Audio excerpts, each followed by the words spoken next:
పూజల పేరుతో హైదరాబాద్లో లైఫ్ స్టైల్ భవన యజమాని మధుసూదన్ రెడ్డిని బురిడి కొట్టించి 1.33 కోట్లు దోచుకెళ్లిన శివానందను పోలీసులు అరెస్టు చేశారు. నకిలీ బాబా శివానందను హైదరాబాద్ తీసుకొచ్చిన టాస్క్ ఫోర్స్ పోలీసులు రహస్య ప్రాంతానికి తరలించి విచారిస్తున్నారు. నకిలీ బాబా శివానందను సాయంత్రం మీడియా ఎదుట ప్రవేశపెట్టే అవకాశం ఉంది. అనేక మందిని అతను మోసగించినట్లు పోలీసుల దర్యాప్తులో వెల్లడైంది. మరోవైపు తమ ఇంట్లో జరిగింది సాధారణ పూజేనని బురిడి బాబా శివానంద చేతిలో మోసపోయిన పారిశ్రామికవేత్త మధుసూదన్ రెడ్డి కుమారుడు సందేశ్ రెడ్డి వెల్లడించారు. మత్తుమందు ఆహారం తీసుకున్న తన తండ్రి ప్రస్తుతం కోలుకుంటున్నారని వివరించారు. పూజ చేస్తే ఇంకో కారు వస్తుంది అనేలా ఉంది. ఎవరో నమ్మరు, మేము నమ్మలేదు.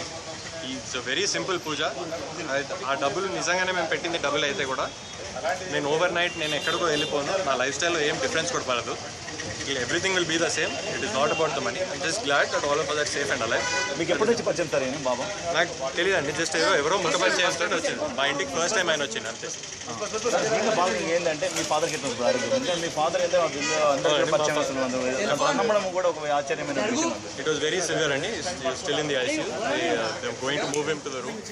And then he is recovering well. There's nothing about it. గతంలో తిరుపతి కానీ కూకట్పల్లి కానీ డబుల్ చేస్తా అని మోసాలకు పాల్పడ్డారు కదా, మీరు ఎట్లా నమ్మేది సార్? ఎప్పుడు మీకు పరిచయం మధ్యవర్తి? మాకు మా నేబర్స్ ఇంట్లో ఏం జరుగుతుందో కూడా తెలియదండి. మీరు తిరుపతి కూకట్పల్లి